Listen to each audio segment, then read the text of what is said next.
In the shadow of the Colorado mountains stands a mansion that has forgotten how to echo with laughter.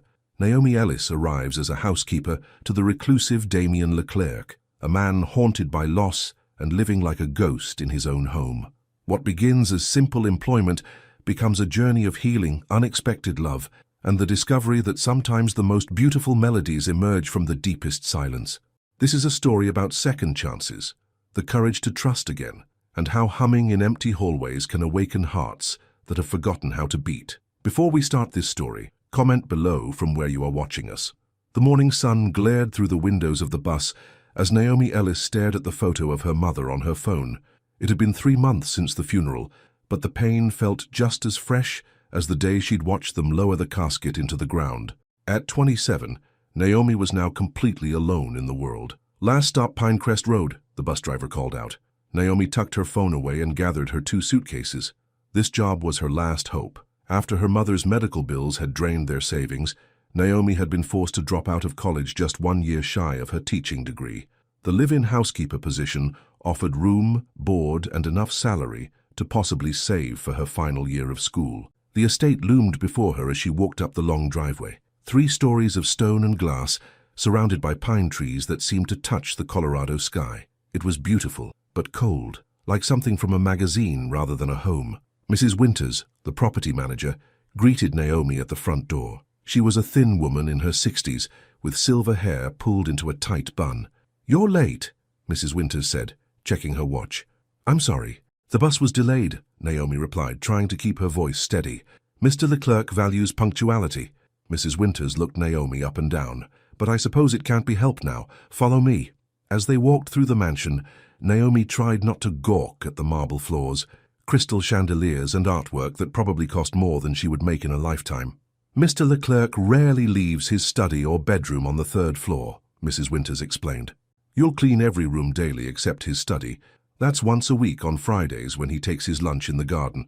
You'll prepare his meals according to the schedule on the refrigerator and leave them outside his door, unless instructed otherwise." Naomi nodded, taking mental notes. "You are not to engage him in conversation unless he speaks to you first. Is that clear?" "Yes, ma'am." Mrs. Winters showed Naomi to her quarters, a small but comfortable apartment above the garage with its own bathroom and kitchenette. "I'll leave you to unpack. Your duties begin tomorrow at 6 a.m. sharp. The kitchen inventory needs to be completed before breakfast."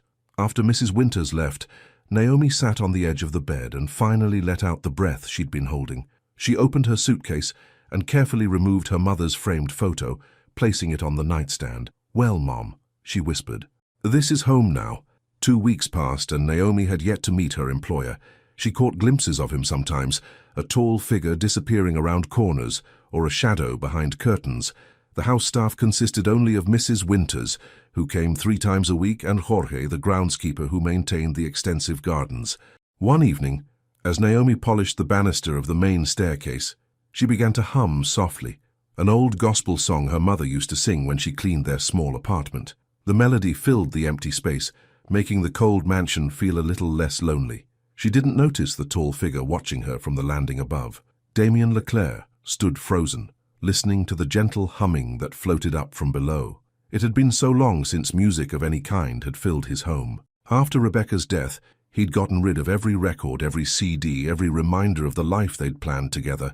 But this sound, this simple, unguarded moment, pierced through the fog he'd been living in for 3 years. He retreated to his study before she could see him. Days turned into weeks and Naomi settled into a routine. She never saw Mr.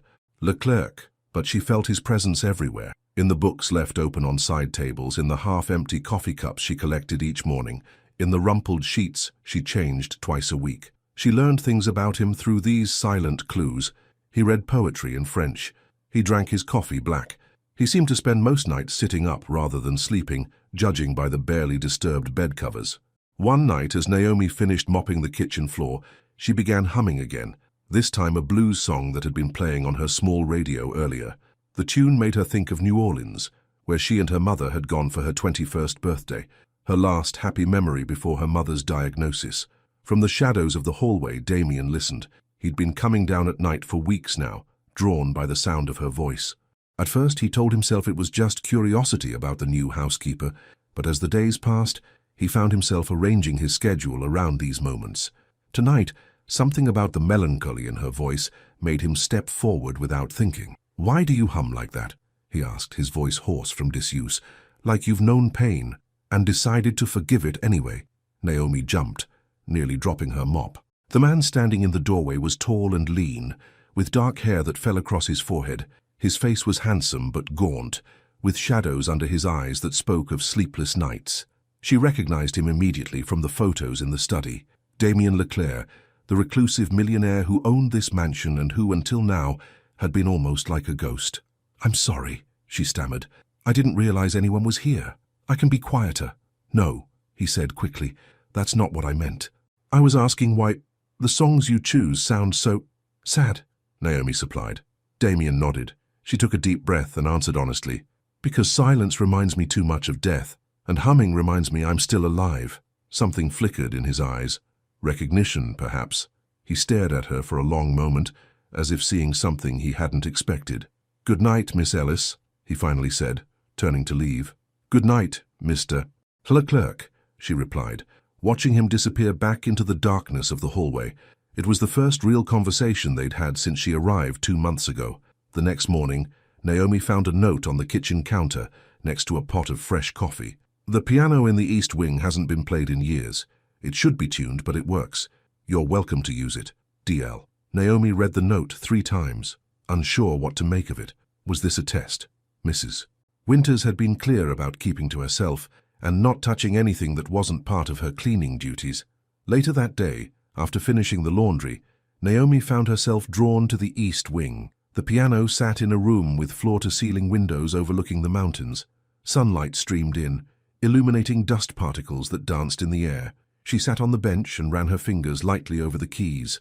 She wasn't a talented pianist, but her mother had insisted on lessons when she was young. Slowly, she began to play a simple melody, one of the few she remembered by heart. From his study, Damien heard the hesitant notes. He put down his book and moved to the doorway, listening. The playing was amateur but heartfelt. He closed his eyes, allowing himself to feel something other than grief for the first time in years. A week after their first encounter, Damien appeared in the kitchen while Naomi was preparing dinner. "Do you need any help?" he asked, startling her again. Naomi looked up from the vegetables she was chopping. "No, thank you, Mr. Leclerc. I've got everything under control." He nodded but didn't leave. Instead, he leaned against the counter, watching her work. "Mrs. Winters tells me you were in college," he said after a while. Naomi's knife paused briefly. "Yes, education major. I had to take a break." "Why?" She glanced at him, surprised by his directness. "My mother got sick. Cancer. The medical bills. Well, something had to give." Damien was quiet for a moment. "I'm sorry about your mother." "Thank you," Naomi said softly, returning to her chopping. "How much longer do you need to finish your degree?" 2 semesters. "But I'm saving up. I'll get there eventually." Damien nodded again, then pushed away from the counter. "The potatoes are burning," he said, nodding toward the stove before walking out. Naomi rushed to save the potatoes, wondering about the strange interaction. It was the longest conversation they'd had yet. Over the next few weeks, Damien began to appear more frequently during the day. Sometimes he would ask Naomi questions about her day or her past. Other times, he would simply sit in the same room while she worked, reading a book or working on his laptop. Naomi noticed changes in the house too. Fresh flowers appeared in vases throughout the rooms. Music played softly from hidden speakers. Books that had been gathering dust on shelves were now found open on tables and chairs.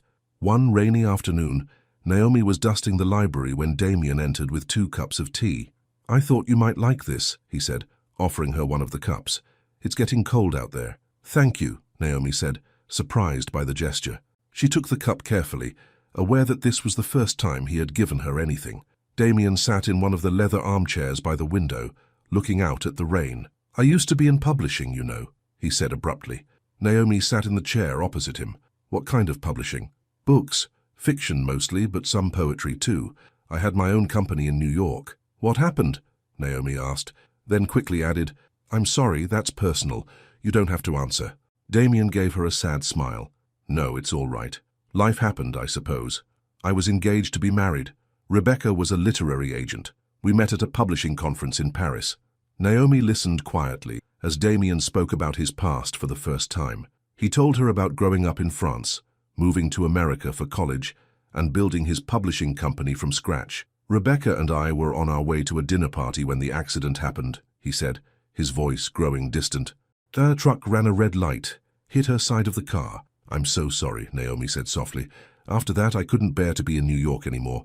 Too many memories. I sold the company, moved out here, and he gestured vaguely around the room. Been hiding ever since, I suppose. You're not hiding, Naomi said gently. You're healing.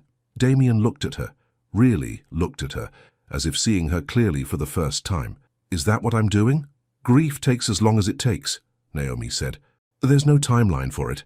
They sat in comfortable silence after that, drinking their tea and watching the rain fall against the windows. As autumn turned the Colorado landscape into a canvas of reds and golds, something shifted between Naomi and Damien. They began taking breakfast together in the kitchen. Sometimes they would meet in the garden in the evenings, walking among the pine trees as the sun set behind the mountains. Damien started telling Naomi about his writing, a novel he had begun years ago but abandoned after Rebecca's death. What's it about? Naomi asked one evening as they sat on the patio. A man who loses his voice and has to learn a new way to communicate with the world, Damien replied. It sounds pretentious when I say it out loud. No, it doesn't, Naomi assured him. It sounds meaningful. The next morning, Naomi found a small box outside her door. Inside was a delicate silver necklace with a pendant shaped like a musical note. There was no note, but she knew it was from Damien. When she wore it to serve breakfast, he smiled for the first time since she'd met him, a real smile that reached his eyes. It suits you, he said simply. That night, Naomi left a note outside his study door with a quote from one of her favorite books. The only way out of the labyrinth of suffering is to forgive. The following morning she found his response. Is that what you did? Forgive the pain? Instead of writing back, Naomi went to the piano in the east wing and began to play. She wasn't surprised when Damien appeared in the doorway, listening. My mother's necklace broke the day before her funeral, she said without preamble. I've been carrying it in my purse ever since, too afraid to try and fix it myself. Damien crossed the room and sat beside her on the piano bench. Give it to me. I'll have it repaired. You don't have to do that. I want to, he said quietly. Their eyes met, and something unspoken passed between them. Naomi felt her heart beat faster. Thank you, she whispered. 3 days later, a thunderstorm knocked out the power in the mansion. Naomi lit candles throughout the house, creating islands of warm light in the darkness. She found Damien in the library, staring out at the lightning that illuminated the mountains in brief, brilliant flashes. I brought more candles, she said, setting them on the table. Thank you. He turned to face her, his features softened by the candlelight. I've always liked storms. They make everything else seem quiet in comparison. Naomi smiled. My mother used to say that thunder was just the angels rearranging furniture in heaven. Damien laughed, a sound Naomi had never heard from him before. It transformed his face, erasing years of grief for just a moment. I have something for you, he said, reaching into his pocket. He pulled out a small velvet pouch and handed it to her. Inside was her mother's necklace, the broken chain now mended, the tarnished silver polished to a bright shine. You fixed it, Naomi breathed, tears welling in her eyes. I had it properly restored by a jeweler in Denver, Damien explained. The clasp was original from the 1940s. It's quite valuable, actually. Naomi clutched the necklace to her chest. It was my grandmother's. My mother wore it every day. She looked up at Damien, tears streaming down her face. Thank you. This means more to me than you could know. Without thinking, she reached out and took his hand. Damien stared at their joined hands for a long moment, then slowly, tentatively squeezed her fingers. In the candlelight, with the storm raging outside, something began to bloom between them, fragile and unexpected, like a flower pushing through snow. You make the silence feel like music, Damien whispered, his eyes never leaving hers. But as he leaned toward her, doubt clouded Naomi's mind. She gently pulled her hand away. I need to know I'm not just your escape, she said softly. I need to know you see me, not just your healing in my hands. Damien drew back, his expression a mixture of confusion and hurt. What do you mean? I've seen men use women as bandages before, Naomi explained. I don't want to be the person who makes you feel better without you ever really seeing who I am. Damien was silent for a long moment. You're right, he finally said. I'm sorry. The power came back on suddenly, flooding the room with harsh light and breaking the intimate mood. Naomi stood up, still clutching her mother's necklace. "Good night, Mr. Leclerc," she said formally, retreating toward the door. "Naomi," Damien called after her. She paused but didn't turn around. "I do see you. More clearly than anyone I've seen in years." She nodded once, then continued out of the library, her heart pounding in her chest. The next morning, Naomi found Mrs. Winters waiting for her in the kitchen, a stern expression on her face. "Mr. Leclerc has informed me that your duties will be changing," Mrs. Winters said, her disapproval evident in her tone. "He wants you to assist him with research for his book instead of handling the cleaning duties. I'll be bringing in additional staff for that." Naomi felt a mix of emotions: surprise, confusion, and a flutter of something that felt dangerously like hope. "Research?" she repeated. "Yes. He said your background in education would be helpful." Mrs. Winters sniffed. "I must say this is highly irregular, Miss Ellis." Before Naomi could respond, Damien appeared in the doorway. "Good morning," he said, nodding to both women. "Mrs. Winters, could you give us a moment, please?" After Mrs. Winters left, Damien turned to Naomi. "I hope you don't mind the change in duties. I thought it might give you a chance to use your education while you save for your degree." "That's very thoughtful," Naomi said carefully. "But I don't want special treatment." "It's not special treatment," Damien insisted. "It's an opportunity for both of us. I haven't written in 3 years.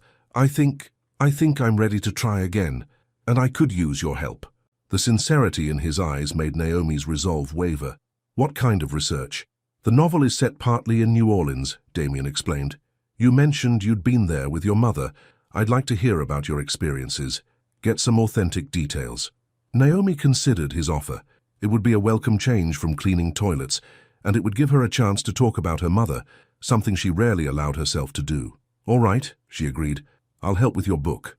Damien's smile was like the sun breaking through clouds. "Thank you." As he turned to leave, a letter slid from the stack of mail he was carrying and fell to the floor. Naomi picked it up and handed it back to him. "You dropped this." Damien glanced at the envelope and his face went pale. The return address read, "Rebecca Harrington Estate." "Damien, are you okay?" Naomi asked, concerned by his sudden change in demeanor. "I'm fine," he said stiffly, shoving the letter into his pocket. "Let's start tomorrow, 9 o'clock in the study." Before Naomi could respond, he was gone, leaving her to wonder what was in that letter and why it had affected him so deeply. Damien locked himself in his study after receiving the letter from Rebecca's estate. He stared at the unopened envelope on his desk for hours, unable to bring himself to break the seal. What could they possibly be sending him now, 3 years after her death? Finally, as midnight approached, he tore open the envelope. Inside was a short note from Rebecca's mother and a small leather-bound journal. "Damien," the note read, "we found this while finally clearing out Rebecca's personal items. We thought you should have it. Margaret Harrington." The journal was clearly Rebecca's. He recognized her handwriting immediately. With trembling hands, he opened to the last entry, dated just days before the accident. "I can't keep pretending anymore," Rebecca had written. "Damien deserves the truth. I care for him deeply, but I'm not in love with him, haven't been for months. How do you tell someone who adores you that you've fallen out of love? Tonight, I'll finally have the courage to end things. I pray he'll forgive me someday." Damien felt as if the floor had collapsed beneath him. All this time he'd been grieving a love that wasn't real. Rebecca had been planning to leave him the night she died. She had been on her way to end their relationship, not to attend a dinner party as he'd always believed. Everything he thought he knew about their relationship was a lie. The next morning, Naomi waited in Damien's study at 9 o'clock as planned. She'd spent hours preparing, making notes about New Orleans, recalling details that might be useful for his book. But Damien never showed up. After waiting for an hour, Naomi went looking for him. She found Mrs. Winters in the kitchen. "Mr. Leclerc left early this morning," Mrs. Winters informed her. "He didn't say where he was going or when he'd be back." "Did he leave any message for me?" Naomi asked. Mrs. Winters raised an eyebrow. "No, Miss Ellis. Should he have?" "We had a meeting scheduled," Naomi explained, feeling foolish, "about research for his book." "I see." Mrs. Winters's tone suggested she didn't approve. "Well, in his absence, perhaps you could return to your regular duties. The guest rooms haven't been dusted in days." Hurt and confused, Naomi nodded and went to get her cleaning supplies. What had happened? Yesterday, Damien had seemed eager to work with her. Today, he'd disappeared without a word. Had she done something wrong? Or was it that letter, the one that had made him go pale? 3 days passed with no sign of Damien. Naomi tried to focus on her work, but she found herself constantly checking the driveway for his car. Despite her best efforts, she'd begun to care for him. Their conversations, his quiet laugh, the way he really listened when she spoke, it all meant something to her. On the fourth day, Naomi was changing the sheets in the master bedroom when she noticed Rebecca's photo was missing from the nightstand. It had always been there, a beautiful woman with auburn hair smiling at the camera, a constant reminder of what Damien had lost. As Naomi fluffed the pillows, she found a page torn from a journal, crumpled and shoved between the mattress and headboard. Normally, she would never read something so private, but her name caught her eye. "Don't know what to do about Naomi," the fragment read. "She makes me feel alive again, but is it real?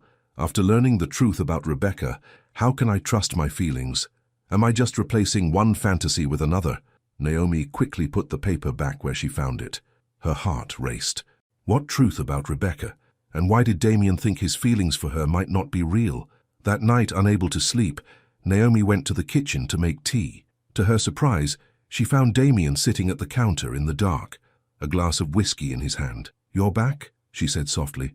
Damien looked up, his eyes red-rimmed from either lack of sleep or tears, possibly both. "I'm sorry about our meeting," he said, his voice rough. "Something came up." Naomi hesitated, then sat on the stool beside him. "Do you want to talk about it?" "No." Then, after a pause, "Yes, I don't know." Naomi waited patiently, giving him space to gather his thoughts. "That letter," he finally said, "it was from Rebecca's family. They found her journal and sent it to me." "And what you read upset you?" Naomi guessed. Damien took a long sip of his whiskey. "Rebecca was going to leave me. The night of the accident, she wasn't coming to a dinner party. She was coming to break off our engagement." Naomi's hand flew to her mouth. "Oh, Damien, I'm so sorry." 3 years, he said bitterly. 3 years I've been mourning a lie. She didn't love me anymore. Hadn't for months, apparently. "That doesn't make your grief a lie," Naomi said gently. "You loved her. That was real." Damien shook his head. "Was it? Or did I just love the idea of her? The perfect fiancée, the perfect life we were building?" He looked at Naomi, his eyes haunted. "What if I never really knew her at all?" "We never fully know anyone," Naomi said. "Not completely. That doesn't mean what you shared wasn't real." Damien stared into his glass. "I went to New York. Thought maybe seeing our old apartment, talking to mutual friends might help me make sense of it all." He laughed humorlessly. "Turns out several of them knew. They'd seen signs I'd missed." "You can't blame yourself for not seeing something she was hiding from you," Naomi insisted. "Can't I?" Damien drained his glass. "Anyway, that's where I've been, chasing ghosts." He stood abruptly. "I should get some sleep. Early meeting tomorrow." "Damien," Naomi called as he reached the doorway. "For what it's worth, I think Rebecca made a mistake. Anyone would be lucky to be loved by you." Damien paused but didn't turn around. "Good night, Naomi," he said quietly, before disappearing into the darkness of the hallway. In the days that followed, Damien withdrew again. He spent most of his time locked in his study or taking long drives alone. When Naomi did see him, he was polite but distant, as if rebuilding the walls that had started to come down between them. One evening, while preparing dinner, Naomi found a note on the counter. "I'm sorry for pulling away," it read. "I need time to sort through this. It's not you. D." Naomi understood his need for space, but it still hurt. She'd begun to hope that maybe, just maybe, there could be something between them. Now it seemed Damien was slipping away, retreating back into his grief and confusion. The following week, Mrs. Winters informed Naomi that Damien had decided to host a small dinner party, his first social event since moving to Colorado. "He's invited several literary agents and publishers," Mrs. Winters explained with obvious approval. "It seems Mr. Leclerc may be ready to rejoin the world of the living." "That's wonderful," Naomi said, trying to sound genuine despite the pang of jealousy she felt. "When is the dinner?" "Friday evening. You'll need to prepare the dining room and help with serving, of course." Naomi nodded, wondering if this sudden interest in socializing was Damien's way of moving on, not just from Rebecca, but from whatever had been developing between them as well. Friday arrived, and Naomi spent the day cleaning and preparing for the dinner party. She polished silver, arranged flowers, and helped the caterers set up in the kitchen. All the while she kept hoping Damien would appear, maybe thank her for her hard work, or at least acknowledge her presence. But he remained sequestered in his room until just before the guests were due to arrive. When he finally emerged, Naomi almost didn't recognize him. Gone was the haunted, disheveled man she'd come to know. In his place stood a polished, confident businessman in an expensive suit, his hair neatly trimmed, his face cleanly shaven. "You look nice," she said when they passed in the hallway. "Thank you," he replied formally. "Everything ready for tonight?" "Yes, all set." Damien nodded, checking his watch. "Good. I appreciate your help." Before Naomi could respond, the doorbell rang, announcing the first guests. Throughout the evening, Naomi moved quietly among the guests, serving drinks and clearing plates. She watched as Damien charmed the room full of publishing executives, laughing at their jokes and discussing literature with passion she'd never seen in him before. One woman in particular seemed to capture his attention, a striking blonde in her 30s, who Naomi overheard was a senior editor at a prestigious publishing house in New York. "Your manuscript sounds fascinating, Damien," the woman said, touching his arm. "I'd love to read it when you're ready." "I'm almost there," Damien replied with a smile. "Just working out a few final details." Naomi felt a stab of hurt. He hadn't mentioned his book to her since that day he'd asked for her help with research they'd never actually done. Later, as she was clearing dessert plates, Naomi overheard Damien in the hallway with the blonde editor. "Do you seem different from the Damien Leclerc I remember?" the woman was saying. "More present." "Let's just say I've had some revelations recently," Damien replied. "About the past, about what I want for the future." "And what do you want?" the woman asked, her voice dropping to a flirtatious whisper. "To move forward," Damien said. "Finally." Naomi didn't wait to hear more. She slipped away to the kitchen, fighting back tears. She had no right to be upset. Damien had never promised her anything. Their connection, whatever it had been, clearly meant more to her than it did to him. After the guests left, Naomi quickly finished cleaning up and headed to her apartment above the garage. She was too emotionally exhausted to face Damien tonight, but as she crossed the driveway, she heard footsteps behind her. "Naomi, wait." She turned to find Damien following her, his tie loosened, his expression unreadable in the dim light. "Did you need something, Mr. Leclerc?" she asked formally. "Why are you calling me that?" he asked, frowning. It seemed appropriate given the circumstances. "What circumstances?" Naomi sighed. "Look, you don't owe me any explanations. If you're moving on, getting back to your old life, that's great, I'm happy for you. Is that what you think I'm doing? Aren't you? The dinner party, the publishing people, that editor who couldn't keep her hands off you?" Damien's eyebrows shot up. "Are you jealous?" "No," Naomi said too quickly. "Maybe. I don't know." She crossed her arms over her chest. "It doesn't matter. I'm just your housekeeper." "No, you're not," Damien said, stepping closer. "You've never been just my housekeeper, Naomi." "Then what am I?" she challenged. Damien ran a hand through his hair, a gesture that ruined his polished appearance and revealed the vulnerable man she knew underneath. "You're the woman who brought music back into my life," he said softly. "The woman who made me want to write again, to feel again." He took a deep breath. "The woman I'm falling in love with." Naomi felt her heart skip. "What?" "I know I've been distant. After finding Rebecca's journal, I was confused, angry. I didn't trust myself or my feelings."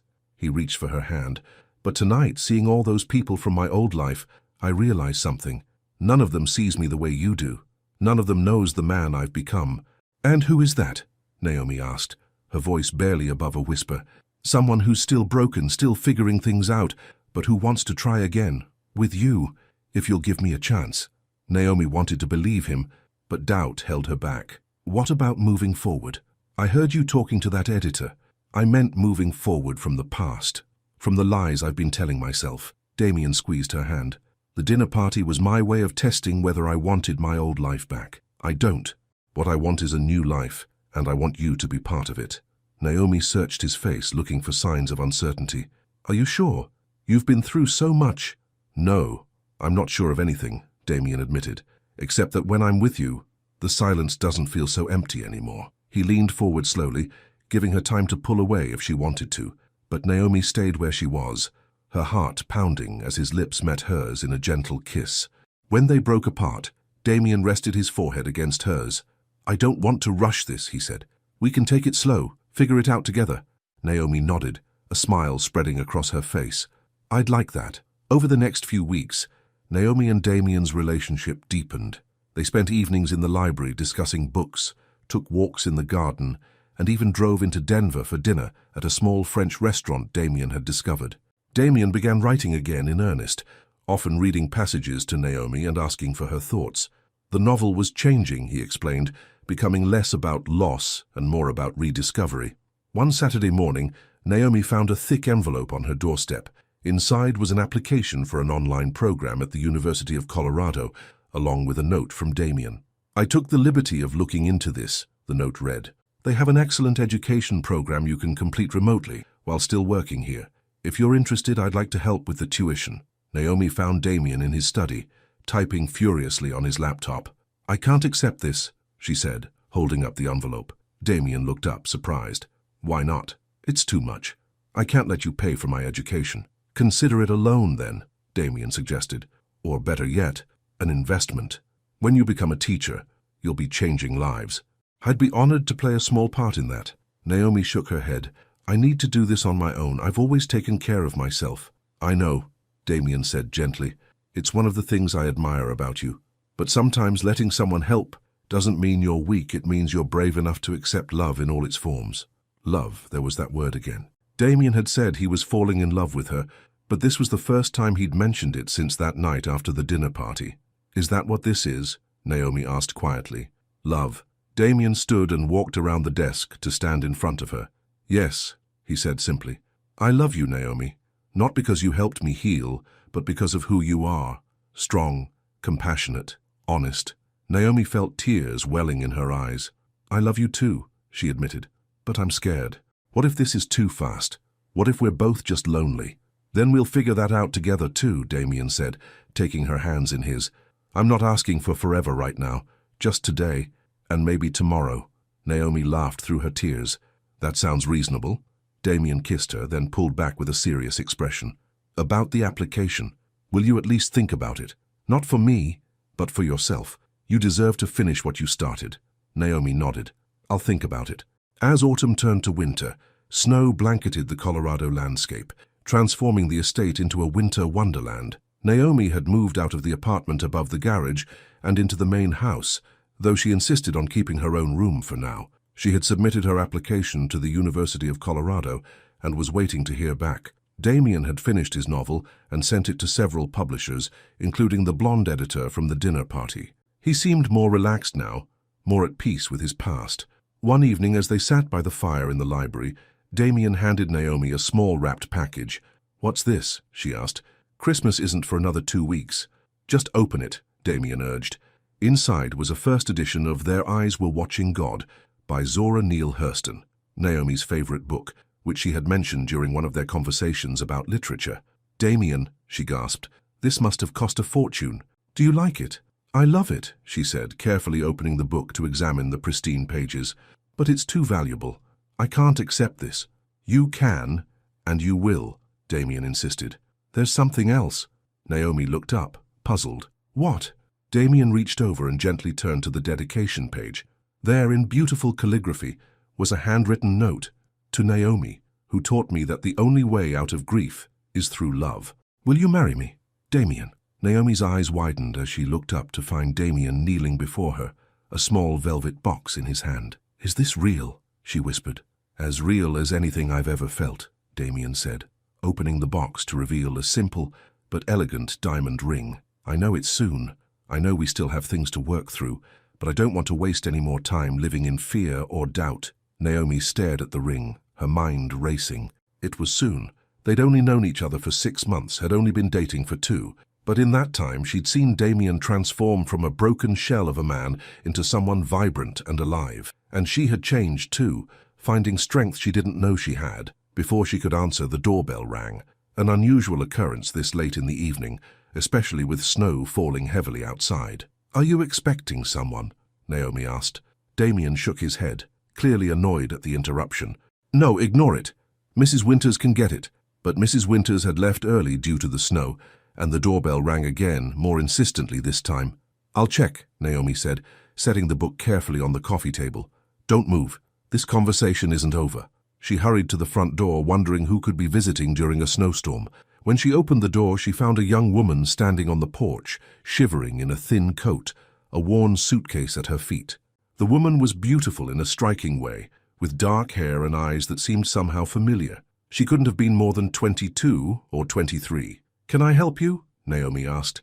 The young woman looked past Naomi into the house, her expression a mixture of determination and fear. "I'm looking for Damien Leclerc," she said.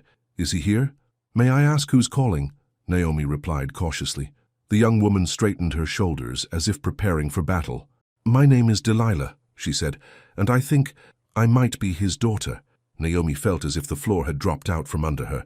Damien had never mentioned having a child. How was this possible? "You must be mistaken," Naomi said, trying to keep her voice steady.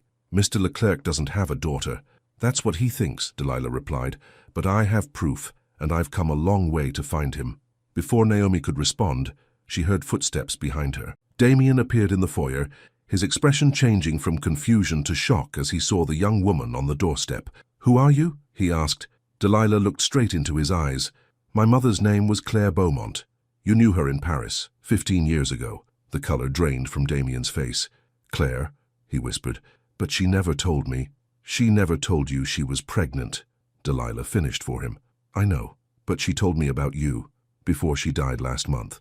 Naomi watched as Damien stared at the young woman, clearly seeing the resemblance now.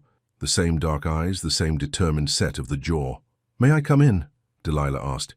"It's freezing out here, and we have a lot to talk about." Damien stepped back automatically, making room for her to enter. As Delilah passed Naomi, she gave her a curious look. "Are you his wife?" she asked. Naomi glanced down at her empty ring finger, the proposal interrupted before she could answer. "No," she said quietly. I work here." As Damien led Delilah toward the library, he threw a helpless glance back at Naomi. She could see the panic in his eyes, the confusion, the silent plea for her to stay with him through this unexpected revelation. But something held her back. Damien had a daughter, a grown daughter he never knew about, and suddenly Naomi wasn't sure where she fit into this complicated picture. The engagement ring sat forgotten in its velvet box on the coffee table, the question still unanswered, as Naomi retreated to the kitchen, giving father and daughter privacy for their long-overdue reunion. From the hallway, she could hear Delilah's voice, strong and clear. "I don't want your money, I just wanted to meet you, to understand where I came from." And then Damien's reply, soft and stunned. "You look just like her, like Claire." Naomi leaned against the kitchen counter, her heart heavy. Just when she thought they'd finally found their way to happiness, the past had returned once more. Not Damien's past with Rebecca this time, but an even older secret that threatened to change everything. Would there ever be room in Damien's life for a future that wasn't shadowed by what came before? And was she willing to wait and find out?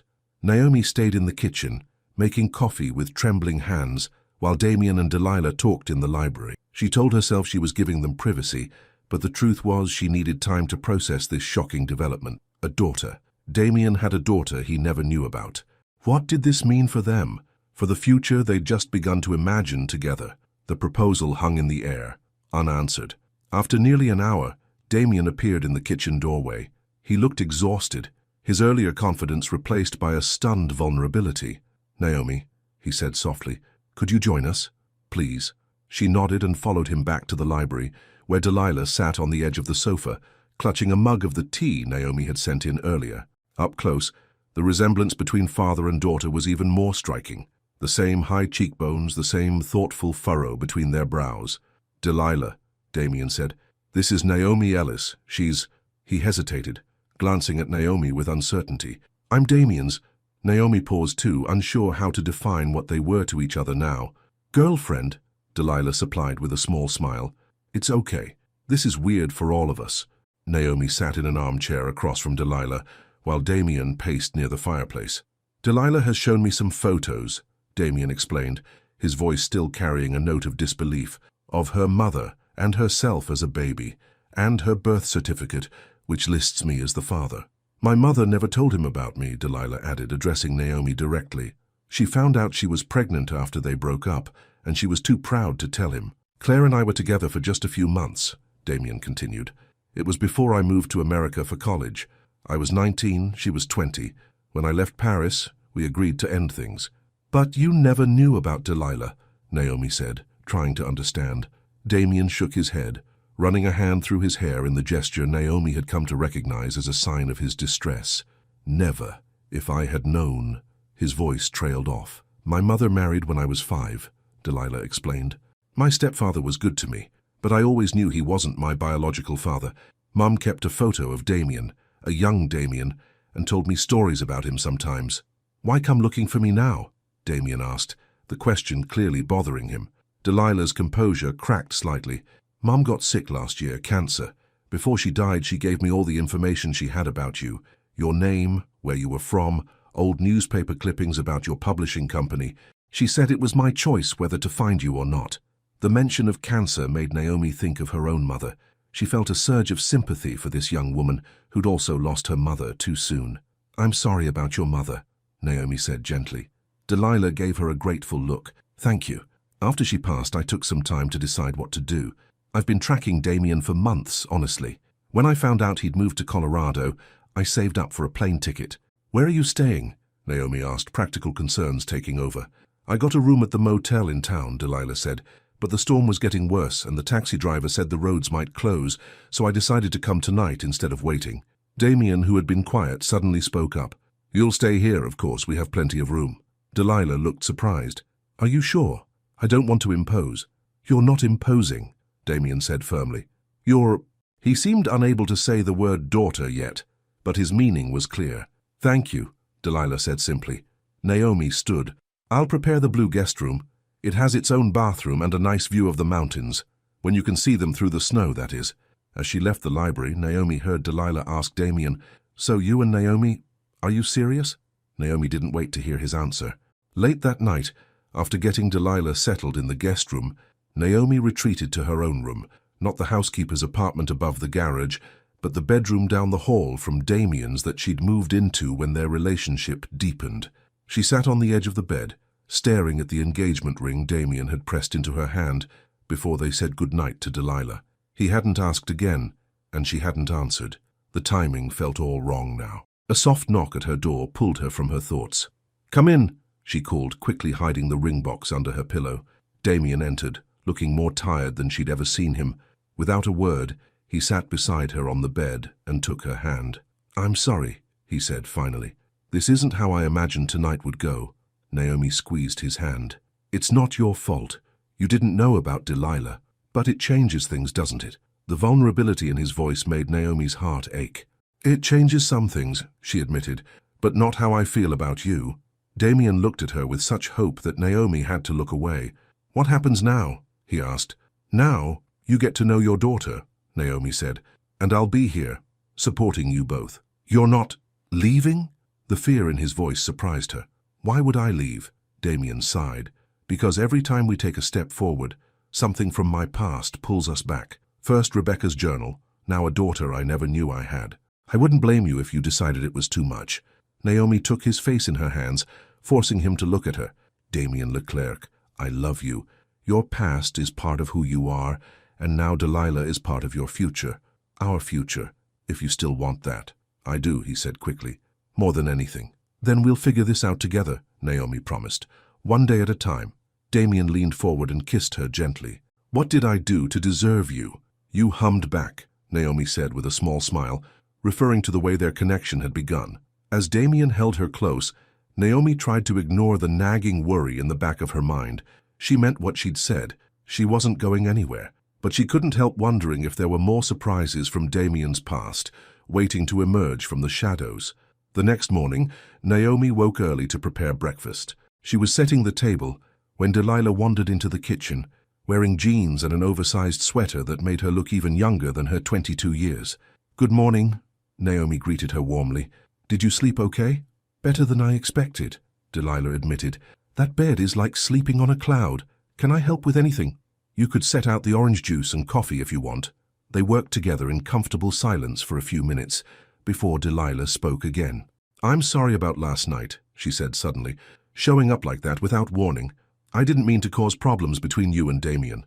You didn't, Naomi assured her, and you have nothing to apologize for. You have every right to know your father. Delilah studied Naomi thoughtfully. You're not what I expected. What did you expect? I don't know. When I found out Damien Leclerc was this rich, reclusive publisher, I thought maybe he'd have some trophy girlfriend. Someone shallow. Naomi laughed. Well, I'm definitely not that. No, you're not, Delilah agreed. You're kind. I can see why he loves you. Before Naomi could respond, Damien appeared in the doorway. He had clearly made an effort with his appearance, wearing a crisp button-down shirt instead of his usual casual sweater. "Good morning," he said, looking uncertainly between the two women. "Is there coffee?" "Just finished brewing," Naomi said, pouring him a cup. Perfect timing. Breakfast was a slightly awkward affair, with conversations starting and stopping as all three tried to navigate their new dynamic. Delilah talked about her art studies at a community college in Chicago, where she'd been living with a roommate since her mother's death. "I brought some of my sketches," she said shyly. "If you'd like to see them." "I'd love to," Damien said, his face lighting up with genuine interest. After breakfast, Delilah retrieved a portfolio from her suitcase, and they moved to the library where she spread her drawings on the coffee table. They were impressive, mostly charcoal portraits that captured the essence of their subjects with a few deft strokes. "These are wonderful," Naomi said, admiring a portrait of an elderly woman with kind eyes. "You're very talented." "You get that from your mother," Damien said softly. "Claire was an artist too." Delilah looked up at him surprised. "She was? She never told me that. She worked as an accountant my whole life." Damien nodded. "When I knew her, she was studying at an art school in Paris. She had incredible talent." "Why did she stop?" Delilah asked, a hint of sadness in her voice. "I don't know," Damien admitted. "We lost touch after I moved to America." Naomi sensed they needed time alone to talk about Claire, to fill in the gaps in Delilah's understanding of her mother's life before she was born. "I should get some work done," she said, standing. "Delilah, will you be staying for lunch?" "Actually," Damien interjected, "I thought we might all drive into town for lunch if the roads are clear. The snow has stopped, and the plows should have been through by now." "That sounds nice," Delilah said, "if you're sure it's not too much trouble." "No trouble at all," Damien assured her. As Naomi left the room, she heard Delilah ask, "What was she like?" "My mother when you knew her." Damien's voice was soft with remembered affection. "She was fearless, the bravest person I'd ever met." The next few days fell into a strange new routine. Delilah was a welcome presence in the house, bringing youth and energy to rooms that had been quiet for too long. She helped Naomi in the kitchen, explored the grounds with Damien, and spent hours in the library going through photo albums and hearing stories about her father's life. Naomi watched with a mixture of joy and apprehension as Damien and Delilah formed a tentative bond. She was happy for them both. Delilah clearly craved a connection to her biological father, and Damien seemed to embrace his newfound paternal role with surprising ease.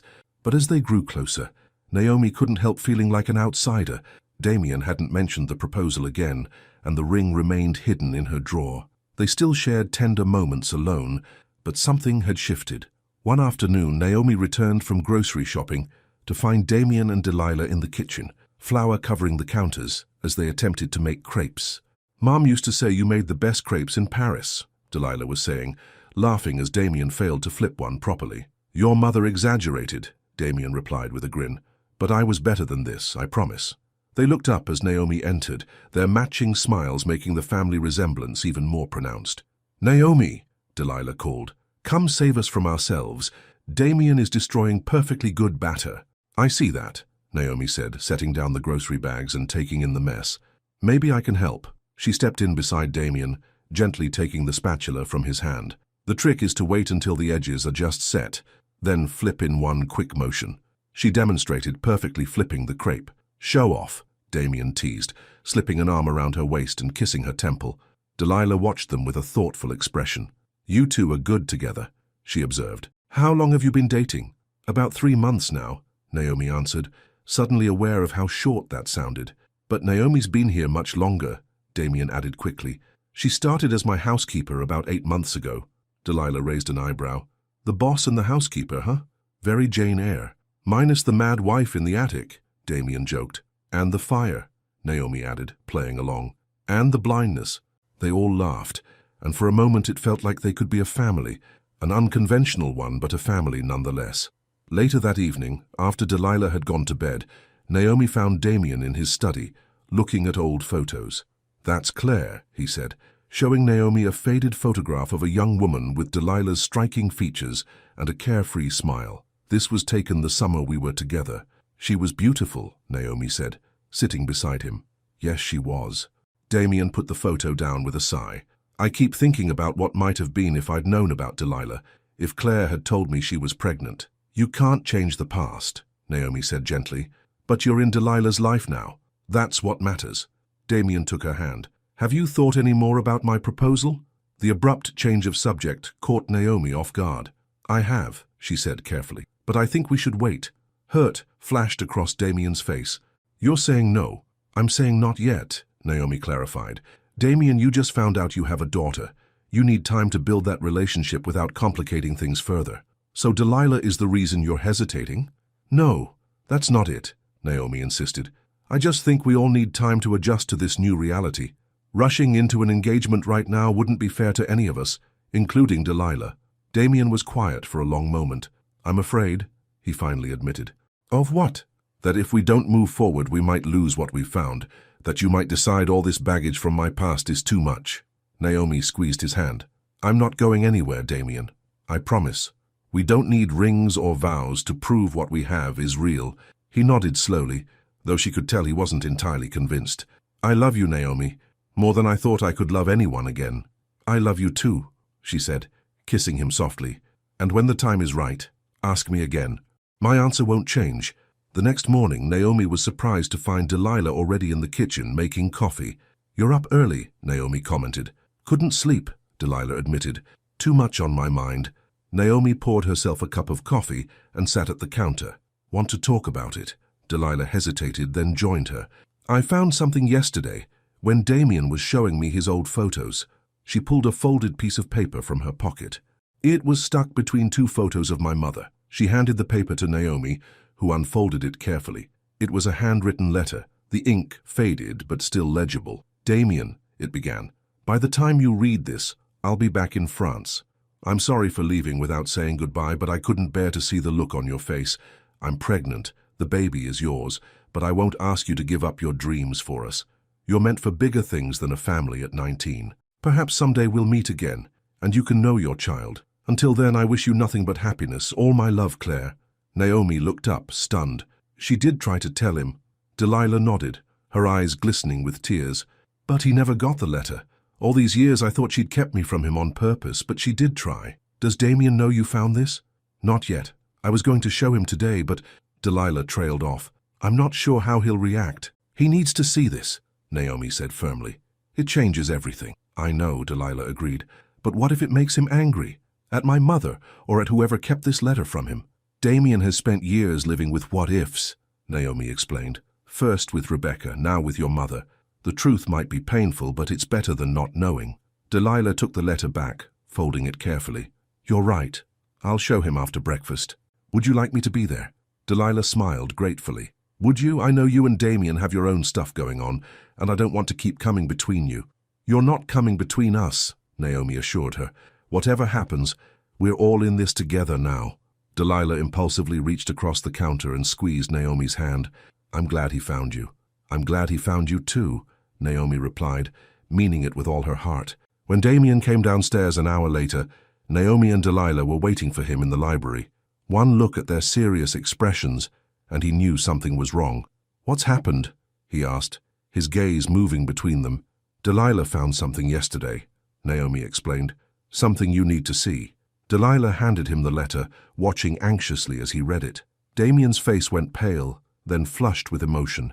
Where did you find this? He asked, his voice hoarse. It was tucked between two photos in one of your albums, Delilah explained. The one with pictures from Paris. Damien sank into a chair, staring at the letter. She tried to tell me, he whispered. All this time, I thought she'd kept you from me deliberately, but she tried to tell me. Mom always said good things about you, Delilah said softly. She never made me feel like you'd abandoned us. But someone kept this letter from me, Damien said, anger creeping into his voice. Someone made sure I never knew about you. Who would have done that? Naomi asked. Damien's expression hardened. My father. It had to be him. He never approved of Claire, thought she was distracting me from my potential. He must have intercepted the letter before I ever saw it. Your father? Delilah asked. Is he still alive? No, Damien said shortly. He died 10 years ago, and now I can never confront him about this. The room fell silent as Damien struggled to process this new betrayal. Finally, he looked up at Delilah, his eyes swimming with tears. I missed everything, he said brokenly. Your first steps, your first words, your first day of school. All because my father decided I shouldn't know you existed. Delilah moved to kneel beside his chair. "We can't change the past," she said, unconsciously echoing Naomi's words from the night before. "But we have now. We have the future." Damien reached out hesitantly, then pulled his daughter into a fierce hug. "Yes," he agreed, his voice thick with emotion. "We have the future." Naomi watched them with tears in her own eyes. This was healing, real healing, not just covering old wounds, for both of them. That evening, after a day spent sharing stories and looking through Delilah's childhood photos, which she'd brought in her suitcase, Damien suggested they open a bottle of champagne. "What are we celebrating?" Delilah asked as he retrieved a bottle from the wine cellar. "Finding each other," Damien said simply, "and new beginnings." As they sat in the library with their glasses, Damien cleared his throat. "There's something else I'd like to discuss with both of you." Naomi and Delilah exchanged curious glances. "Delilah, how long were you planning to stay in Colorado?" Damien asked. "I'm not sure," she admitted. "I have to be back in Chicago for the spring semester in January, so another week or two, I guess." Damien nodded. "What if you didn't go back? To Chicago, I mean." Delilah looked surprised. "What do you mean?" "There are excellent art schools in Denver," Damien explained. "I've been doing some research. You could transfer your credits, finish your degree here. I'd help with tuition, of course." "You want me to move to Colorado?" Delilah asked, her voice small. "Only if you want to," Damien said quickly. "I know it's a lot to ask. You have a life in Chicago, friends, your roommate, but I just found you, and the thought of you being so far away." He trailed off, looking vulnerable. Delilah bit her lip. "I don't know what to say. It's so generous, but you don't have to decide right now," Naomi interjected, seeing Delilah's overwhelmed expression. "It's a big decision." "Naomi's right," Damien agreed. "Take some time to think about it. No pressure." Delilah smiled gratefully. "Thank you, I will think about it. It's just, Chicago was where Mom and I lived. It's hard to think about leaving." "I understand," Damien said gently. "Whatever you decide, we'll make it work." And speaking of making things work, he turned to Naomi, taking her hand. "I've been doing a lot of thinking today about the past and the future." Naomi felt her heart skip a beat. "Oh, you were right last night," Damien continued. "About waiting. About giving us all time to adjust to this new reality. I was rushing things because I was afraid of losing what we have, but I see now that what we have is stronger than I gave it credit for." He pulled the velvet ring box from his pocket, the same one Naomi had returned to him after their conversation the night before. "I'm not asking again, not yet," he clarified, "but I want you both to know that this is where I see us heading, a family, all of us." Delilah looked between them, her expression softening. "So you two are engaged?" "Not yet," Naomi said, blushing slightly. "But someday." "Someday soon," Damien added with a smile. "When the time is right." Delilah raised her champagne glass. "Well then, to someday." "To someday," Naomi and Damien echoed, their glasses clinking in the warm glow of the firelight. As Christmas approached, the mansion was transformed. For the first time since Rebecca's death, Damien allowed a tree in the living room. Delilah and Naomi decorated it together, while Damien watched from his armchair, a contented smile on his face. "Mom and I always had a real tree," Delilah said, hanging a glass ornament. "Even when money was tight, she said Christmas deserved real pine needles."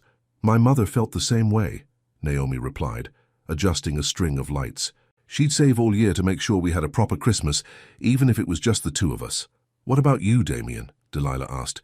"What were your Christmases like growing up?" Damien's smile faded slightly. "Formal, structured.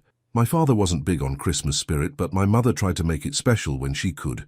Delilah climbed down from the stepladder and sat on the arm of his chair. "Well, this Christmas is going to be different. This Christmas we're going to start our own traditions."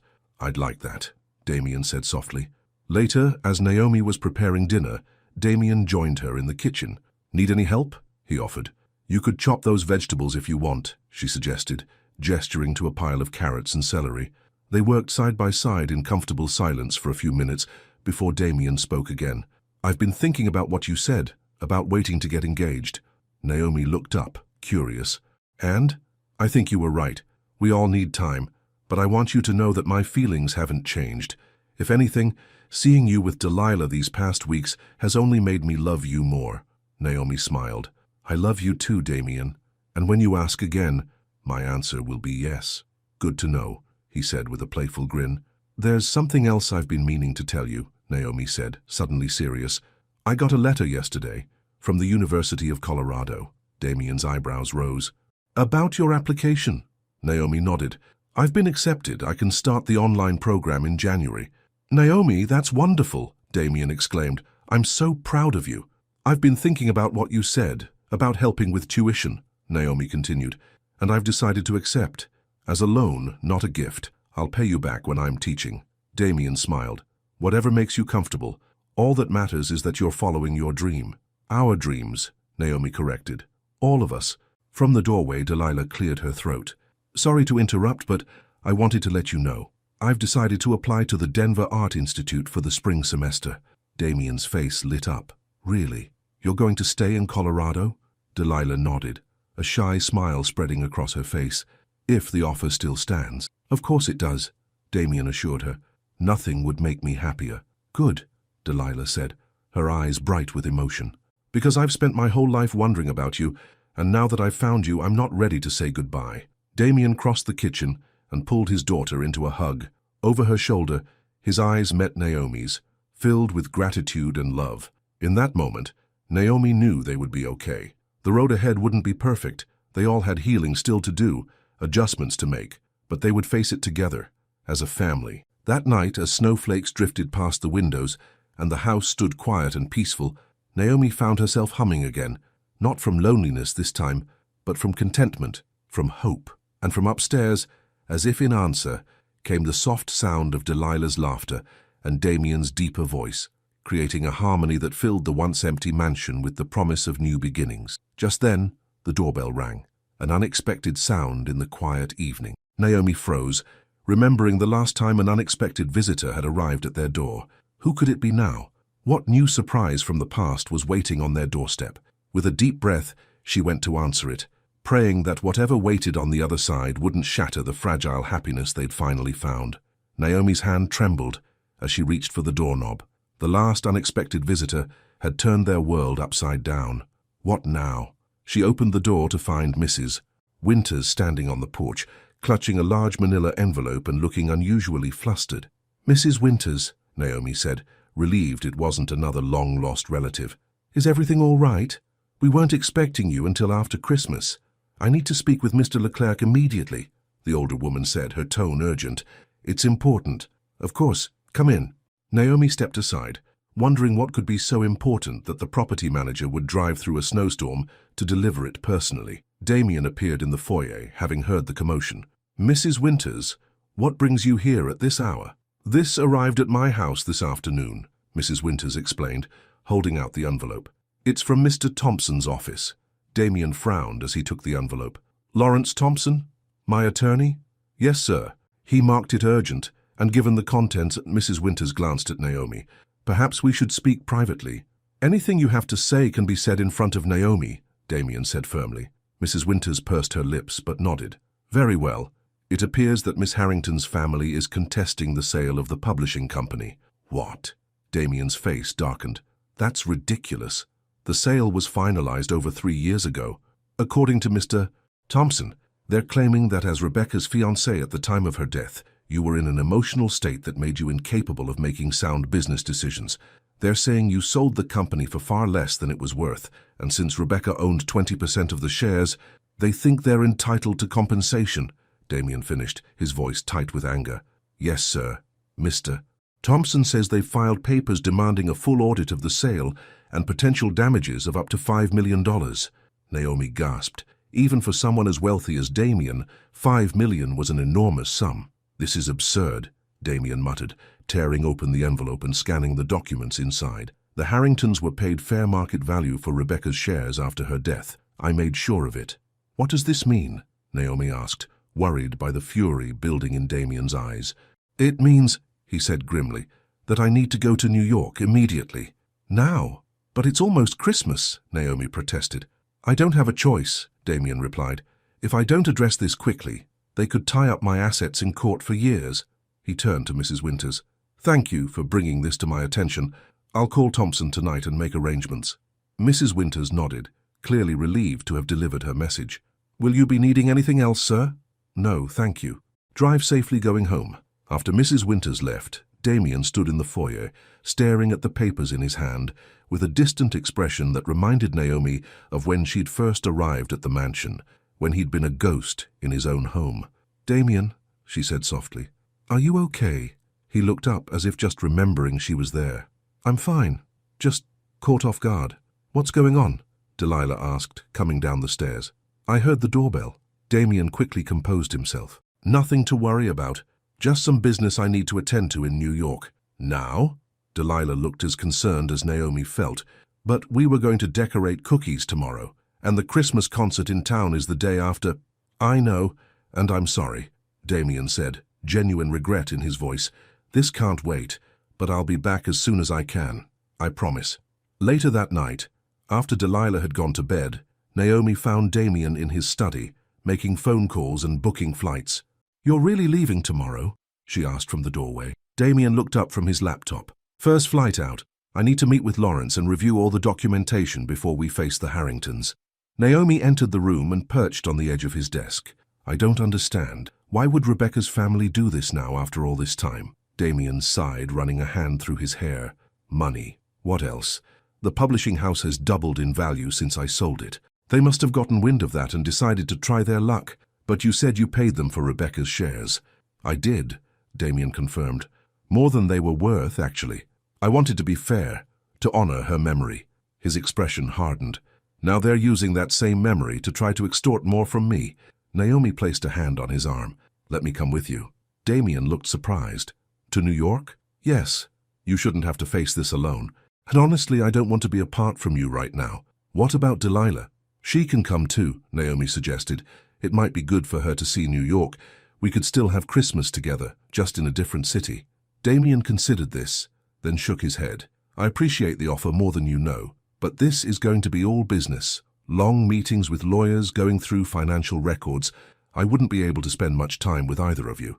"Then we'll entertain ourselves," Naomi insisted. "Please, Damien, I have a bad feeling about you going alone." Damien's expression softened. He stood and pulled her into his arms. "You're worried about me." "Of course I am," Naomi said, pressing her cheek against his chest. "You've been through so much already, and now to have Rebecca's family dredging everything up again." "I'll be fine," Damien assured her, kissing the top of her head. "This is just business. I'll deal with it and come home to you and Delilah." Naomi wanted to argue further, but she could tell his mind was made up. "Promise me you'll call every day." "I promise," he said solemnly. "Twice a day." The next morning, Damien left for the airport before dawn. Naomi and Delilah stood at the door, waving as his car disappeared down the snowy driveway. "He'll be back soon, right?" Delilah asked, sounding younger than her 22 years. "As soon as he can," Naomi assured her, though she couldn't shake the worry gnawing at her stomach. "In the meantime, we've got cookies to decorate and a tree to finish." They tried to maintain a festive spirit over the next few days, but Damien's absence cast a shadow over the house. He called every evening as promised, but his updates were brief and guarded. The meetings weren't going well, he admitted. The Harringtons were being difficult, making demands that went far beyond what they were legally entitled to. "Are you sure you're okay?" Naomi asked during their third evening call. "You sound exhausted." "I am," Damien admitted, "but Lawrence thinks we're close to a settlement. With luck, I should be home by Christmas Eve." "That's still 3 days away," Naomi pointed out. "Maybe Delilah and I should join you. We could fly out tomorrow." "No," Damien said quickly. "Stay there, please. I'll be home before you know it." After they hung up, Naomi couldn't shake the feeling that Damien wasn't telling her everything. His voice had sounded strained, almost nervous, so different from the confident man who had left them just days ago. The next morning, Naomi was making breakfast when the house phone rang. Expecting Damien, she answered cheerfully, "Good morning, handsome. I'm afraid Mr. Leclerc isn't available at the moment," a woman's voice replied coolly. "Is this Naomi Ellis?" Naomi's heart skipped a beat. "Yes, who is this?" "Margaret Harrington, Rebecca's mother." The woman's tone was clipped and formal. "I understand you're living in my daughter's house now." Naomi's grip tightened on the phone. "Mrs. Harrington, Spare me the pleasantries," Margaret interrupted. "I'm calling because I'm concerned about Damien. He collapsed during our meeting yesterday." "What?" Naomi felt the blood drain from her face. "Is he all right? Where is he?"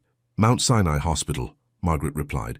"The doctors say it's exhaustion and stress, but he's refusing to stay for observation. He's checking himself out this afternoon." "Why didn't he call me?"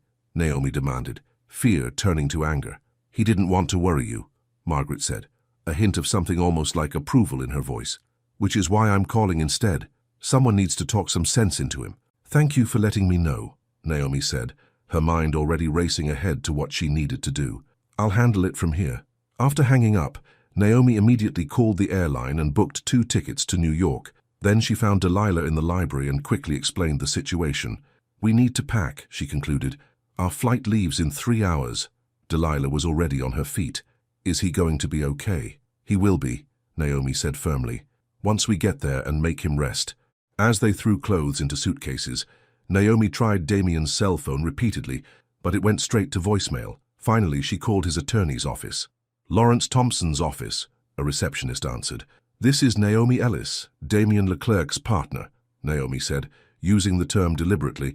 "I need to speak with Mr. Thompson immediately." After a brief wait, a man's voice came on the line. "Miss Ellis, Lawrence Thompson here. What can I do for you?" "Mrs. Harrington told me Damien collapsed yesterday," Naomi said, cutting to the chase.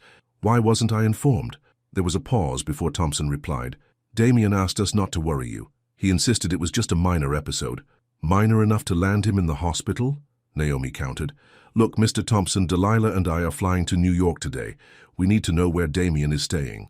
"The Plaza Hotel," Thompson said after another hesitation. "But Miss Ellis, you should know, the situation with the Harringtons is complicated. Damien may not welcome the distraction right now." "With all due respect, Mr. Thompson, Damien's health is more important than any legal battle. We're coming, and that's final." 7 hours later, Naomi and Delilah arrived at the Plaza Hotel, exhausted from their rush journey, but determined to find Damien. The concierge directed them to the penthouse suite, where Damien was apparently staying. "Are you sure we shouldn't call first?" Delilah asked as they rode the elevator. "If we call, he'll tell us not to come," Naomi replied. "Sometimes it's better to ask forgiveness than permission." When they reached the penthouse door, Naomi took a deep breath and knocked firmly. A moment later, the door swung open to reveal Damien looking pale and drawn in a rumpled suit, his tie hanging loose around his neck. His eyes widened in shock. "Naomi, Delilah, what are you doing here?" "Margaret Harrington called me," Naomi explained, pushing past him into the suite. "She told me you collapsed yesterday." Damien shot a glare at Delilah, who was hovering in the doorway. "Come in," he sighed, closing the door behind her. "Both of you shouldn't be here. I told you I had this under control." "Collapsing in a meeting is not under control," Naomi argued. "Why didn't you call me?" "Because I knew you'd worry," Damien said, sinking into a chair, "and there was nothing you could do." "We could be here for you," Delilah said quietly, "like a family." Something in Damien's expression cracked at her words. He covered his face with his hands, his shoulders slumping in defeat. Naomi knelt beside his chair, gently pulling his hands away. "Damien, talk to us. What's really going on?" He looked at her with tired eyes. "It's not just about the money. The Harringtons—" He hesitated. "They found out about Delilah." "Me?" Delilah looked startled. "What do I have to do with any of this?" "Nothing," Damien said quickly. "But they're using you as leverage. They're threatening to go public with the story. The reclusive publisher who abandoned his pregnant girlfriend, only to discover his adult daughter years later." "But that's not what happened," Naomi protested. "Your father hid the letter. You never knew about Delilah." "They don't care about the truth," Damien said bitterly. "They just want to pressure me into a larger settlement. And they know that negative publicity is the last thing I want right now, especially with my new book about to be published." "So that's why you collapsed," Naomi realized. "The stress of dealing with them, trying to protect Delilah's privacy." Damien nodded. "I haven't been sleeping, haven't been eating properly. It all caught up with me yesterday, in the middle of a particularly tense negotiation." "This is ridiculous," Delilah declared, anger flashing in her eyes. "They can't use me like this. I won't let them." "There's nothing you can do," Damien said wearily. "Lawrence thinks our best option is to settle quickly, before they can leak the story to the press." "No," Delilah said firmly. "There is something I can do. I can meet with them myself." Damien sat up straight. "Absolutely not. Hear me out," Delilah insisted. "They're using the threat of exposing our relationship to hurt you. But what if we take that power away from them? What if we control the narrative?" Naomi caught on immediately. "You want to go public first." "Exactly," Delilah said. "We release a statement. Author Damien Leclerc reunited with adult daughter he never knew existed. We frame it as a positive story, a Christmas miracle even." "It could work," Naomi said thoughtfully. The press would love it. Famous recluse finds family for the holidays. No, Damien repeated, shaking his head. I won't expose you to that kind of scrutiny, Delilah. The media can be brutal. I'm tougher than I look, Delilah replied with a smile. Besides, I'm proud to be your daughter. I don't want to be a secret or something you're ashamed of. I could never be ashamed of you, Damien said softly. Then let me help, Delilah pleaded. Let me meet the Harringtons. Let me tell them my story. How my mother kept your letter. How she told me about you before she died. How we found each other. Damien looked to Naomi, uncertainty in his eyes. What do you think? I think Delilah is right, Naomi said. The Harringtons are using secrets and shame as weapons. The best defense is to bring everything into the light. Damien was quiet for a long moment, considering. You're both remarkable women, he finally said. Braver than I've been. So we can do it? Delilah asked eagerly. We can try, Damien conceded, but we do it together, all three of us.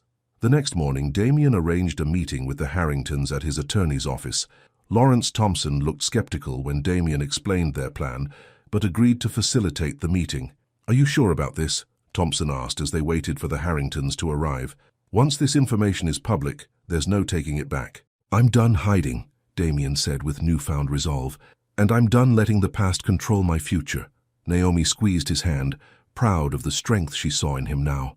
Next to him, Delilah sat straight-backed and composed, ready to face the people who had been using her existence as a bargaining chip. When the Harringtons entered the conference room, Naomi immediately recognized Rebecca's mother from photos she'd seen in the mansion. Margaret Harrington was a tall, elegant woman in her 60s, with the same auburn hair as her daughter, now streaked with silver. Beside her was a man Naomi assumed was Rebecca's father, stern and formal in an expensive suit. What is this? Margaret demanded, seeing Naomi and Delilah. We agreed to meet with you and your attorney, Damien, not your entourage. Margaret, Robert, Damien said calmly, I'd like you to meet Naomi Ellis, my partner. And this, he placed a hand on Delilah's shoulder, is my daughter Delilah Beaumont. The Harringtons stared at Delilah, clearly taken aback. So it's true, Margaret murmured. When our investigator reported finding a young woman at your house claiming to be your daughter, we thought it might be some kind of scam. It's not a scam, Damien said firmly. Delilah is my daughter from a relationship I had before I met Rebecca. I only discovered her existence a few weeks ago. How convenient, Robert Harrington said skeptically, just as we're pursuing our claim against you. There's nothing convenient about it, Delilah spoke up, her voice clear and steady. My mother died last month. Before she passed, she gave me information about my father, information she'd kept from me my whole life. I tracked Damien down because I wanted to know where I came from. That's all. Margaret studied Delilah's face. You look like him, she admitted reluctantly. Around the eyes. Mrs. Harrington, Naomi said gently, we understand that you're still grieving Rebecca. We all are. But using Delilah's existence to pressure Damien won't bring your daughter back. This isn't about bringing Rebecca back, Robert snapped. It's about justice. Damien sold that company for a fraction of what it's worth now. Because I wanted out, Damien explained. After Rebecca died, I couldn't bear to stay in New York, to run the business we'd planned to build together. Yes, I sold it quickly, but I made sure everyone got fair value, including you. Fair value, then, Robert countered. Not now. Mr. Harrington, Delilah interjected, I never met your daughter, but from what Damien has told me, she was kind and compassionate. Would she want this? Would she want you using threats and intimidation against the man she loved? Margaret flinched at Delilah's words. You don't know what Rebecca would have wanted. Neither do you, Damien said softly. None of us do. But I do know that dragging her memory through a public court battle won't honor her. He pulled an envelope from his jacket pocket and slid it across the table. This is my final offer. It's generous, more than generous. But if you refuse, we're prepared to go public with our story. Delilah and I will give interviews, explain how we found each other, how we're building a relationship now. You wouldn't, Margaret said, looking alarmed. You value your privacy too much. I value my family more, Damien replied, taking Naomi's hand and looking at Delilah with pride. And I'm not ashamed of any part of my story anymore, not my past with Claire, not my love for Rebecca, and certainly not my future with Naomi and Delilah. Robert reached for the envelope, but Margaret placed her hand over his, stopping him. For a long moment she stared at Damien, then at Delilah, then finally at Naomi. You love him, she said to Naomi. Not a question, but a statement. With all my heart, Naomi replied without hesitation. Margaret nodded slowly, then removed her hand from the envelope. "Open it, Robert." Robert tore open the envelope and examined the document inside. His eyebrows rose. "This is twice what we asked for in mediation yesterday. Consider it a gesture of goodwill," Damien said, "and a final resolution to all claims between us. After today, we go our separate ways." Robert looked to his wife, who gave an almost imperceptible nod. "We accept," he said, holding out his hand to Damien. As the men shook hands, Margaret stood and walked around the table to where Delilah sat. "Rebecca would have liked you," she said unexpectedly. "She always wanted children someday." Delilah smiled tentatively. "I would have liked to meet her." Margaret turned to Naomi. "Take care of him," she said quietly. "He deserves happiness after everything." "I will," Naomi promised. As the Harringtons prepared to leave, Margaret paused at the door. "Damien," she called, "Merry Christmas." After they were gone, Lawrence Thompson let out a low whistle. "I've never seen the Harringtons back down like that. You three make quite a team." Damien laughed, a free, unburdened sound that Naomi hadn't heard from him before. "Yes, we do." They celebrated that night with dinner at a small French restaurant in the village, one that Damien had frequented in his publishing days. As they toasted with champagne, Delilah raised her glass. "To new beginnings," she said, "and to finally being free of secrets." "To family," Damien added, his eyes moving between Naomi and Delilah with such love that Naomi felt her heart might burst. After dinner, they walked through the snow-covered streets, admiring the Christmas decorations in shop windows. When they reached Rockefeller Center, Delilah insisted they stop to watch the ice skaters circling beneath the massive Christmas tree. "It's magical," she sighed, her breath fogging in the cold air. "Just like in the movies." Damien wrapped an arm around her shoulders. "We could come back next Christmas," he suggested. "Make it a tradition." "I'd like that," Delilah said, leaning into his embrace. Naomi watched them, father and daughter, together at last, and felt a contentment she hadn't known was possible. After losing her mother, she'd thought she would never have a family again. Now somehow she'd found one in the most unexpected place. Damien caught her eye and held out his other arm, inviting her into their circle. As she stepped into his embrace, he whispered in her ear, "Thank you for coming to New York, for believing in me, for everything." "Always," Naomi replied simply. Later that night, back at the hotel, Delilah retreated to her room, leaving Naomi and Damien alone in the suite's living room. They stood by the window, looking out at the twinkling lights of the city below. "It feels like a lifetime since I lived here," Damien mused, "like it was someone else's life." "Do you miss it?" Naomi asked. "Parts of it," he admitted. "The energy of the city, the literary scene. But I don't miss who I was then, always chasing the next deal, the next bestseller." "And who are you now?" Naomi asked, turning to face him. Damien smiled, touching her cheek gently. "A man who almost lost everything only to find something better. A father, a writer again." He leaned in, kissing her softly. "A man in love with an extraordinary woman who hums when she thinks no one is listening." Naomi laughed against his lips. "I still can't believe you used to spy on me." "Not spy," Damien corrected. "Admire from a distance." "Semantics," Naomi teased, wrapping her arms around his neck. Damien's expression grew serious.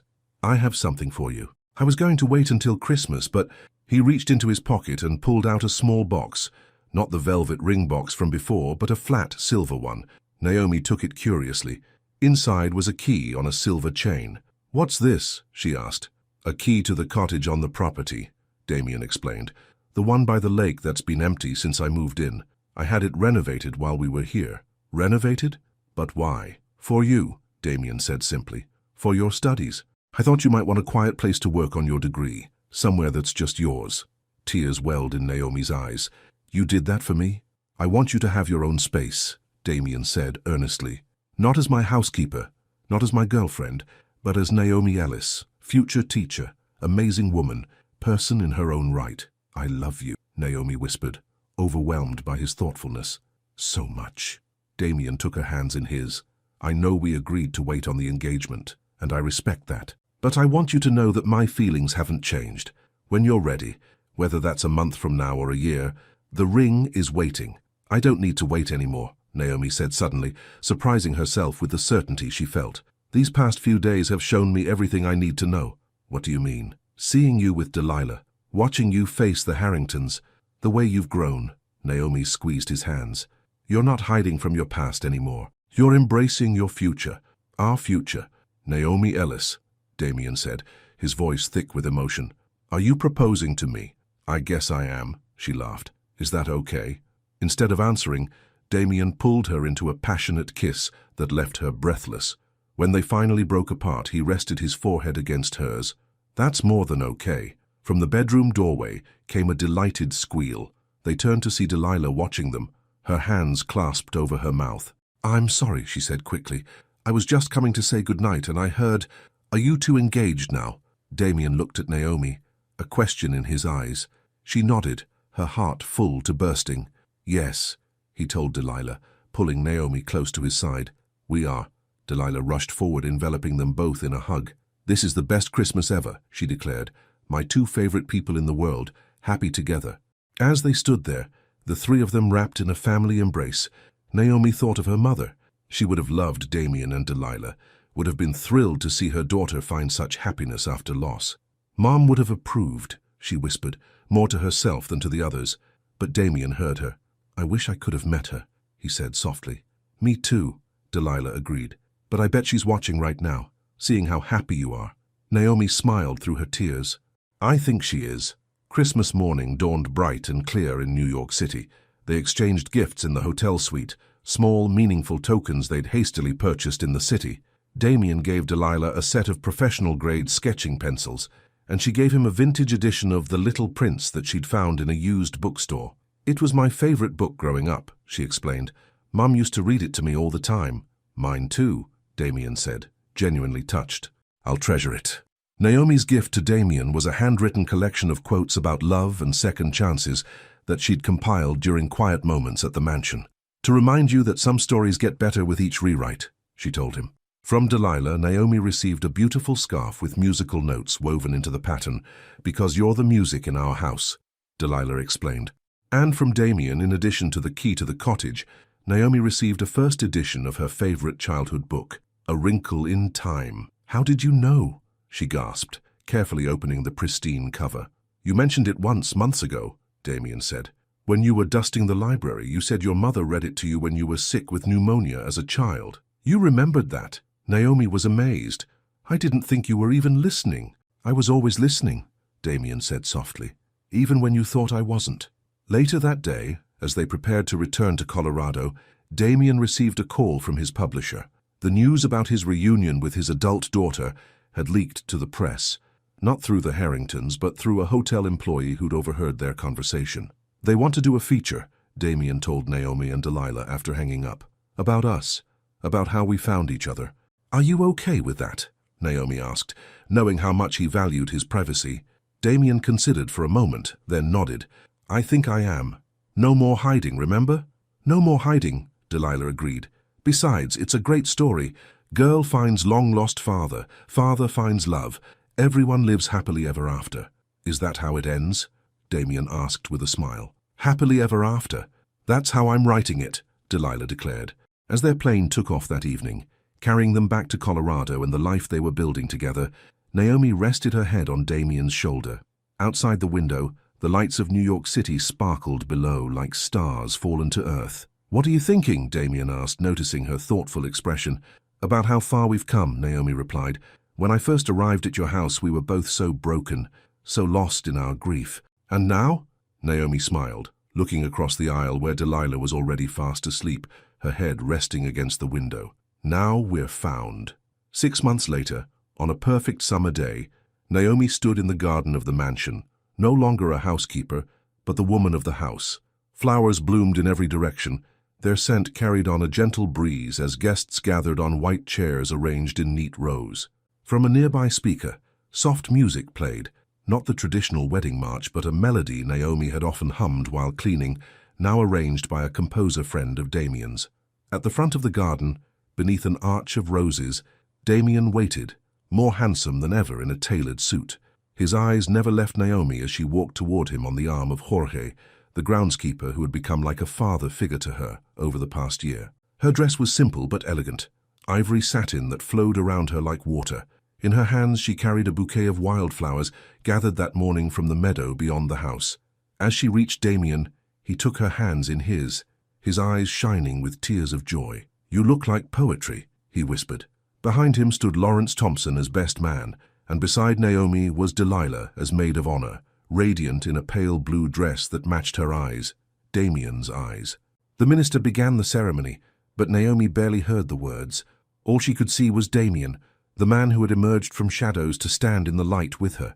When it came time for their vows, Damien spoke first, his voice clear and strong. "Naomi, when you came into my life, I was a ghost in my own home. I existed, but I wasn't living. Your humming in empty hallways, your quiet strength, your refusal to let me hide from life, these were the gifts you gave me before I even knew to ask for them. I promise to spend the rest of my days trying to be worthy of the love you've shown me, to be a partner who sees you, who hears you, who cherishes every note of your song." Tears streamed down Naomi's face as she spoke her own vows. "Damien, you once asked me why I hummed like I'd known pain and decided to forgive it anyway. The truth is, I didn't know how to forgive it until I met you. You showed me that grief doesn't have to be the end of the story. It can be the beginning of a new chapter. I promise to walk beside you through whatever comes next, to fill our home with music and laughter, to love you not in spite of your past, but because of how it shaped the man standing before me today." As they exchanged rings, Naomi caught sight of Delilah, whose face shone with happiness for her father and soon-to-be stepmother. In the front row sat Mrs. Winters, looking surprisingly emotional, and several of Damien's publishing colleagues who had become friends again during the past months. "By the power vested in me," the minister said, "I now pronounce you husband and wife. You may kiss the bride." Damien drew Naomi into his arms, kissing her with such tenderness that several guests dabbed at their eyes. When they turned to face their friends and family, the applause was deafening. At the reception held on the mansion's expansive lawn, Delilah stood to give a toast. She had flourished in the past 6 months, transferring to the Denver Art Institute, where her talent had quickly been recognized. Her relationship with Damien had deepened into a true father-daughter bond, while she and Naomi had become like sisters, despite their 5-year age difference. "When I showed up on their doorstep that snowy night," Delilah began, raising her glass, "I had no idea what to expect. I certainly never imagined I'd be gaining not just a father, but a mother too." She smiled at Naomi. "Some people spend their whole lives searching for a place to belong.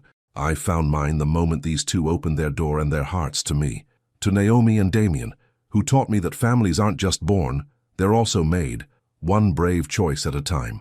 As the celebration continued into the evening, Damien pulled Naomi away from the crowd, leading her to a quiet spot by the lake. The cottage he had renovated for her stood nearby, its windows glowing warmly in the twilight. "Happy?" he asked, tucking a strand of hair behind her ear. "More than I ever thought possible," Naomi replied, leaning into his embrace. "I have news," Damien said, a hint of excitement in his voice. "My publisher called this morning. The book is going to be a bestseller. They're already talking about a movie adaptation." "Damien, that's wonderful," Naomi exclaimed.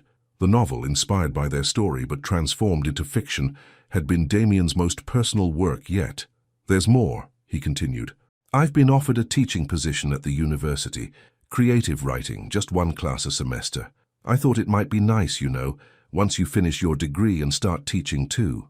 Naomi's heart swelled with pride. In the months since their engagement, Damien had gradually re-emerged into the literary world, no longer the recluse he once was. He'd given interviews about his new book, attended literary events, even mentored young writers through a program at the local library. "Professor Leclerc," she teased. "It has a nice ring to it." "Almost as nice as Mrs. Leclerc," he replied, kissing her softly. From the direction of the reception came the sound of music starting up again. Their first dance would be soon. "We should get back," Naomi said, though she was reluctant to leave their private moment. "In a minute," Damien said, holding her close. "I just want to remember this. You and me, at the beginning of our story." "Not the beginning," Naomi corrected gently. "We've already lived through quite a few chapters together." "True," Damien acknowledged with a smile, "but the best ones are still ahead." As they walked back to join their guests, hand in hand under a sky full of stars, Naomi thought about the journey that had brought them here, from a grieving housekeeper and a broken recluse to partners, to family, to husband and wife. It hadn't been an easy path with its unexpected turns and revelations, but every step had led them home, to each other. That night, as their friends and family danced under strings of twinkling lights, Naomi found herself humming again, not from loneliness or to fill the silence, but from pure, overflowing joy. And Damien, never taking his eyes off his bride, hummed along with her, their voices blending in perfect harmony. In the years that followed, the mansion that had once been a place of shadows and silence became a home filled with light and music. Naomi completed her degree and began teaching at a local elementary school, where her gentle strength made her a favorite among students struggling to find their voice. Damien's writing career flourished, his new work infused with the hope and love he'd found in his second chance at life. Delilah graduated with honors and opened a small art gallery in Denver, commuting to the mansion on weekends for what became a sacred family tradition: Sunday dinners around the big table in the kitchen, where they shared stories, laughter, and occasionally friendly arguments about literature and art. And when, 2 years after their wedding, Naomi and Damien welcomed twins, a boy and a girl with their father's dark eyes and their mother's gentle spirit, the circle of their family expanded once more. Delilah embraced her role as big sister with the same passion she brought to everything in life, teaching the children to draw before they could even walk. The past was not forgotten. Rebecca's photo remained in Damien's study, and Claire's artist's sketchbook, which Delilah had inherited, held a place of honor in the library. But these reminders of those they had lost no longer cast shadows over their happiness. Instead, they served as gentle reminders of the winding path that had brought them together. One evening, as Naomi stood in the doorway of the nursery, watching Damien read to their children, his voice soft and animated, she thought about that first night he had spoken to her, when he'd asked why she hummed like she'd known pain and decided to forgive it anyway. Now she knew the answer with a certainty that filled her heart, because life, with all its heartbreak and loss, with all its unexpected twists and turns, was still a beautiful song worth singing. And finding someone to sing it with, that was the greatest gift of all. The end.